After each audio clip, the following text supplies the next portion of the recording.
नमः शिवाय। ॐ नमः शिवाय। शुभं शुभं कुरु नमः शिवाय। नमस्कार, सादर जय श्री कृष्ण। आप सभी का बहुत बहुत स्वागत है श्रीमद् भागवत कथा के इस दिव्य सत्र में। भगवान की महती कृपा करुणा से आप और हम सब श्रीमद् भागवत कथा के इस दिव्य लाभ से लाभान्वित हो रहे हैं। पिछले सत्र में हमने श्रवण किया, सम्राट परीक्षित जो हैं, एक संत का उन्होंने अपमान कर दिया, तो उन्हें उस संत के बेटे ने, उस ऋषि कुमार ने श्राप दिया कि आज से 7वें दिन तुम्हारी तक्षक नाग के डसने से मृत्यु हो जाएगी। परीक्षित सब कुछ अपना घर बार छोड़ करके अपनी मुक्ति के लिए, क्योंकि अंत में यदि सबसे अधिक साथ देने वाली कोई वस्तु है, सबसे अधिक आपको कोई काम आने वाली, जो मृत्यु के बाद भी काम आएगी, तो वो भगवान का भजन है, वो भगवान के नाम की कमाई है। आप यहां दुनिया में चाहे कितना ही धन क्यों ना कमा लीजिए, पर ये सब धन आपका वहां चलने वाला नहीं है। जैसे आपके भारत का जो रुपया है वो अमेरिका में चलने वाला नहीं है। अगर आपको वहां जाना है, आपको वहां खरीदी करना है, वहां का जीवन जीना है, वहां रहकर जीना है, तो वहां की जो मुद्रा है, वहां का जो डॉलर है, आपको अपना रुपया देकर के वहां का डॉलर लेना होगा और फिर उससे आप अपना जीवन वहां जी पाएंगे, आप खरीदी वहां पर कर पाएंगे। ठीक उसी तरह ये जो यहाँ का रुपया है ना, जिसके पीछे हम इतने भाग रहे हैं, जिसके लिए निरंतर लगे हुए हैं, किसी का भला करके, किसी का बुरा करके, किसी का गला काट करके, किसी का अधिकार छीन करके, जैसे भी मिले वो उसका हम लोग संग्रह करने में लगे हुए हैं। ये धन वहां काम नहीं आने वाला है। परीक्षित के जो खजाने हैं, जो राजकोष है, जो उसके पितामह, उसके पिता भर कर गए हैं, वो आज किसी काम का नहीं है। जब एक संत का श्राप लगा है, वो किसी काम का नहीं है। आज उसे छोड़कर जाना पड़ा है। किस कमाई के लिए? जो आगे की यात्रा में काम आने वाली है, जो मृत्यु उपरांत काम आने वाली है। सिकंदर जब तक दुनिया में था, हौसले भी आली थे, पर जब दुनिया से गया तो दोनों हाथ खाली थे। जब यहां से जाए तो दोनों हाथ खाली ही होते हैं। यहां की कोई वस्तु आपके साथ में जाने वाली नहीं है। आप कितना ही कुछ कर लीजिए, कमा लो दौलत मन चाही, जुटा लो हीरे और मोती, मगर ये याद रखना तुम कफन में जेब नहीं होती। कफन में जेब नहीं होती। कितना ही कमा लीजिए यहां का, परंतु ये सब तब काम नहीं आने वाला। परीक्षित ने अपना सब राजकोष, खजाना, भंडार सब कुछ छोड़ा और पहुंच गए कहां? जो आगे काम आने वाला है उसकी कमाई करने के लिए, और उसकी कमाई के लिए अब केवल 7 दिन शेष रह गए हैं। इसलिए अहरनिश एक एक क्षण, एक निमिष भी उसी कमाई के लिए परीक्षित देने वाले। हाँ जी, शुकताल में पहुंच गए, मां गंगा के तट पर।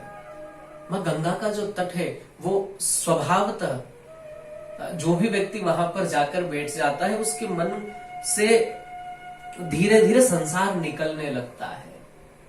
वो गंगा का प्रभाव है, वो विष्णुपदी का, वो भागीरथी का प्रभाव है कि वो उस व्यक्ति से धीरे धीरे स्वतः संसार उसके भीतर से निकलने लगता है, और वो परमेश्वर जो है वो प्रकृति के माध्यम से मोहित करता करता धीरे धीरे हृदय में उतरने लगता है। स्थान भी बहुत प्रधान होता है किसी कार्य के लिए। हर कार्य के लिए स्थान प्रधान होता है। मुक्ति के लिए, भजन के लिए गंगा का ही किनारा चुना परीक्षित ने। वो भी एकदम निर्जन शुकताल में एक वट वृक्ष के नीचे जाकर बैठ गए। ऋषि मुनियों को जब पता चला, सब पहुंचे। आप सबको विदित, पिछले सत्र में मैंने श्रवण कराया आपको। और उसी समय यूं कह दे कि जब एक बाण चलाया, एक वज्र चलाया परीक्षित को मारने के लिए, अश्वत्थामा ने ब्रह्मास्त्र जब चलाया, तो मानो भगवान अपनी गदा लेकर के उत्तरा के गर्भ में प्रवेश कर गए और उत्तरा के गर्भ में रह रहे इस बालक को भगवान ने बचाया। ये वही परीक्षित है। और आज जब इस परीक्षित को वाक वज्र लगा है, आज इस परीक्षित को के ऊपर वाणी का वज्र उस ऋषि कुमार ने छोड़ा है, तो मानो साक्षात भगवान ही व्यास पुत्र श्री सुखदेव जी का रूप धारण करके वाणी के द्वारा ही उद्धार करने के लिए शुकताल में उपस्थित हो गए हैं। बोले सुखदेव भगवान की जय।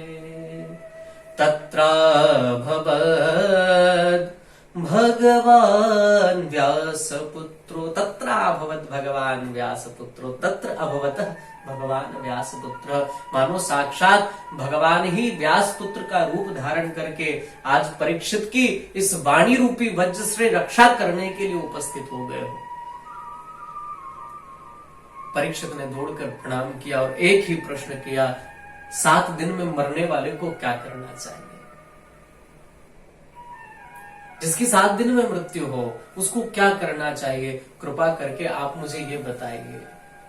सुखदेव जी को प्रश्न परीक्षित का इतना पसंद आया कि सुखदेव जी मंगलाचरण करना ही भूल गए।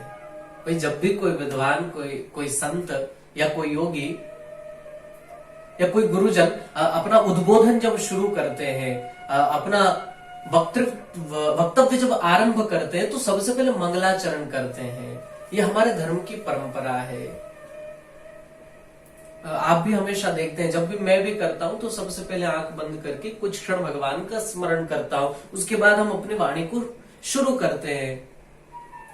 परंतु यहाँ परीक्षित का प्रश्न इतना जोरदार लगा, इतना अच्छा लगा सुखदेव जी को कि उन्होंने मंगलाचरण ही नहीं किया। अर्थात इतनी उत्सुकता थी जवाब देने की कि उन्होंने मंगलाचरण वो भूल ही गए, विस्मृत हो गया और बोल पड़े। वरीयानेशते प्रश्नः क्रतो लोकहितो नृप आत्मवेद स्वंवतः पुंसा श्रोतव्यादिषु यः पर।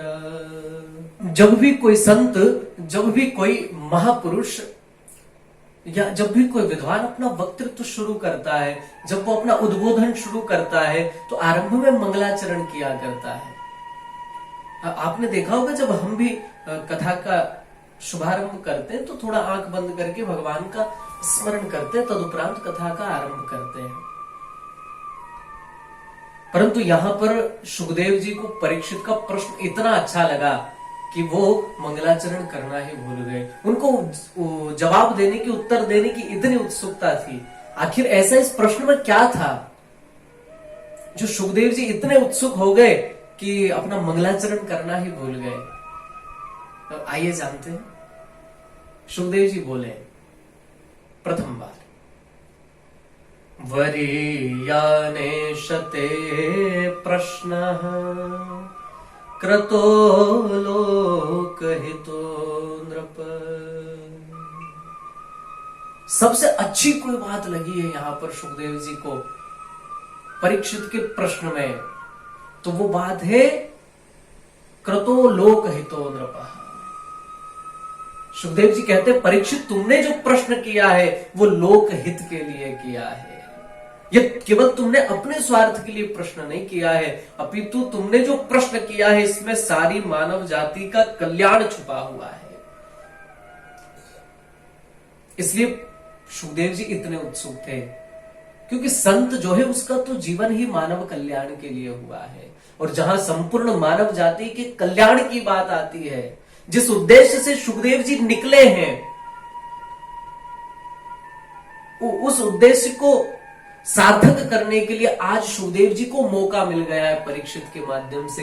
इसलिए सुखदेव जी इतने उत्सुक है कि उन्हें यह भी ध्यान नहीं रहा कि मुझे अपना उद्बोधन, अपना वक्तव्य आरंभ करने से पहले मंगलाचरण करना है, क्योंकि जिस कार्य के लिए मैं निकला हूं आज मुझे उस कार्य में एक सहायक मिल गया है। वरीयाने शते प्रश्न, राजन तुम्हारा प्रश्न जगत के कल्याण के लिए है, इसलिए तुम्हारी जितनी प्रशंसा की जाए उतनी कम है। राजन एक बात कहे तुमसे, ये जो जीवन है ना, ये बहुत थोड़ा है, और इसमें से भी बहुत जीवन तो हमें दुनिया के गोरख धंधों में हमारा चला जाता है। निद्रया हियते नक्त व्यवाये न च वावय दिवाचार्थे हया राजं कुटुंब भरणे नवाह। सुखदेव जी कहते परीक्षित, कलयुग में व्यक्ति का जो जीवन है ना, उसकी आयु की गणना कही जाती है कि वो 100 वर्ष की है। हम लोग यदि 100 वर्ष भी मान ले उसकी आयु, तो निद्रया ह्यते नक्त, अब 100 वर्ष में से 50 वर्ष जो व्यक्ति के जीवन के, वो तो सोने में चले जाते हैं। चाहते हैं कि नहीं, आप स्वयं देखिए भाई, 100 वर्ष की जो आयु है उसमें से रात्रि तो सोने में व्यतीत हो गई, बचा दिन, अर्थात केवल 50 वर्ष अब बचे हैं। उसमें भी 25 वर्ष जो है वो अध्ययन में चले जाते हैं, वो पढ़ने में चले जाते हैं। 25 वर्ष इस चीज में चले जाते हैं कि पेट भरने की विद्या सीखी जाए। कहां से वो विद्या मिलेगी जिससे वो उधर भरण पोषण हो जाए, जिससे वित्त की व्यवस्था हो जाए, धन की व्यवस्था हो जाए। माता पिता बालकन बुलावई, उधर भरे सोई धर्म सिखावई। उधर भरने का धर्म सीखने में, विद्या सीखने में 25 वर्ष चले जाते हैं। अब 100 में से 50 वर्ष सोने में चले गए, 25 वर्ष विद्या, धन कमाने की विद्या सीखने में चले गए, और 25 वर्ष जो है कुटुंब भरणे नवा, परिवार के भरण पोषण में चले गए। अब राजन तुम ही बताओ, व्यक्ति के पास कहां समय बचा है? 100 वर्ष में से 50 वर्ष सोने में, 25 पढ़ने में, और 25 परिवार का पालन पोषण करने में, कुटुंब का भरण पोषण, पेट भरने में चले गए। अब कोई व्यक्ति कहे कि नहीं साहब, हम तो सब कार्य से निवृत्त हो जाए और फिर भगवान का भजन करेंगे, तो संभव है समय? कहां है बताइए? इसी व्यस्ततम जीवन में से थोड़ा थोड़ा समय हर दिन परमात्मा के लिए निकालना होगा। आप सोचें कि मैं बाद में भजन कर लूंगा, मैं जब अपने कार्य से निवृत्त हो जाऊंगा, या अभी 10 साल मुझे बहुत काम है, इसके बाद मुझे फुर्सत हो जाएगी तो उसके बाद मैं भजन करूंगा। अरे 10 साल का किसको पता है? यहां तो 10 मिनट का पता नहीं है, अगले 10 सेकंड का पता नहीं है क्या होना है, और वहां तुम 10 साल का वादा करते हो, कैसे होगा? ये जो जीवन है बहुत थोड़ा है, और इसका कोई भरोसा नहीं है। ये क्षण भंगुर है, क्षण भंगुर जीवन की कलिका, कल प्रात को जाने खिली न खिली। बड़ी सुंदर बात है। एक क्षण भंगुर जीवन की कलिका है। ये कली है एक पुष्प के समान, एक पुष्प की कली के जैसी। कल प्रात को जान खिली न खिली, क्या भरोसा कल सुबह खिले न खिले। क्या भरोसा कोई जैसे कमल की जो कली है वो दिख तो रही है, अभी है, परंतु कल सुबह तक वो रहेगी न रहे कोई भरोसा नहीं है। क्या पता रात्रि में कोई मदमस्त हाथी आ जाए और अपनी सूंड से उखाड़ करके फेंक ही दे, कोई भरोसा नहीं। मलयाचल की शुचि शीतल गंध सुगंध समीर मिले न मिले। मलयाचल को स्पर्श करके, मलयागिरी जो पर्वत है वहां के चंदनों को स्पर्श करके जो दिव्य सुरम्य वातावरण, जो दिव्य सुरम्य वायु चलती है, वो रोज तो मिल रही है, परंतु अगले ही क्षण का क्या भरोसा कल सुबह वो वायु मिले न मिले। कलिकाल कुठार लिए फिरता, तन नम्र से चोट झिली न झिली। ये जो कलिकाल है, ये कदम कदम पे यूं समझिए कुठार लेकर के, कुल्हाड़ी लेकर के खड़ा है और मारे ही जा रहा है। बस आप जो है एक वक्त के उस स्प्रिंग पर कूद रहे हैं तो वो उसके पकड़ में आ नहीं रहा है। जहां उसका निशाना सही लग गया वो तो तैयार बैठा है मारने के लिए। वो कुठार लेकर, वे कुल्हाड़ी लेकर खड़ा है। जहां एकदम सटीक निशाना लगा उसी दिन गर्दन कट जानी है। फिर ये तन नम्र से चोट झिली न झिली, क्या पता उस चोट को हम झेल पाए न झेल पाए। इसलिए रटले हरि नाम अरे रसना, फिर अंत समय में हिली न हिली। कोई भरोसा नहीं है फिर अंत में हिली ये जुबान या न हिली। इसलिए अहरनिश जब समय मिले भगवान का भजन अवश्य करें और रोज करें। ये नहीं सोचे कि मैं कल करूंगा। काल करे सो आज कर, आज करे सो अब, पल में परलय होएगी बहुरी करेगा कब। इसलिए निरंतर भगवान का भजन करते रहना चाहिए। और इस तरह सुखदेव जी और भी बड़ी सुंदर सुंदर बात परीक्षित को बताते हैं। अब सुखदेव जी का यहाँ पर पदार्पण हुआ है। अभी तो सुखदेव जी का इसमें प्रवेश हुआ है भागवत में। अब सुखदेव जी कितने सिद्धांतिक बातें करेंगे, इन सब की चर्चा और भी हम लोग करेंगे, परंतु अगले सत्र में। तब तक आप सभी को सादर जय श्री कृष्ण।